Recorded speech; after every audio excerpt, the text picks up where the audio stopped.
বলার চেষ্টা করব ইনশাআল্লাহ। এই সূরাটা অনেক বরকতপূর্ণ সূরা। এই সূরাটা বিষ্ণু ঈসা ইসলাম ফজরের সুন্নাত নামাজ যখন পড়তেন তখন পড়তেন এই সূরাটা। মাগরিবের সুন্নাতে বিষ্ণু ঈসা ইসলাম এই সূরাটা পড়তেন। আবার যারা হজ উমরা করেছেন তাওয়াফের পরে 2 রাকাত নামাজ পড়া সুন্নাহ, ওই 2 রাকাত নামাজের দ্বিতীয় রাকাতে বিষ্ণুনবী এই সূরাটা পড়তেন।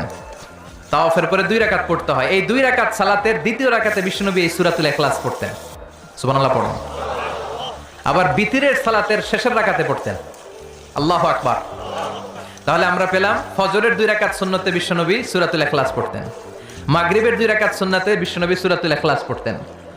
তাওয়াফের পরে যে 2 রাকাত নামাজ পড়তে হয় তার দ্বিতীয় রাকাতে সূরাতুল ইখলাস পড়তেন। আর বিতিরের সালাত, তাহলে বিষ্ণু ঈসা ইসলাম বিতিরের সালাতের শেষ রাকাতে পড়তেন, মনে আছে? বিশ্বনবী এই সূরাটাকে বলেছেন সুলুসুল কোরআন।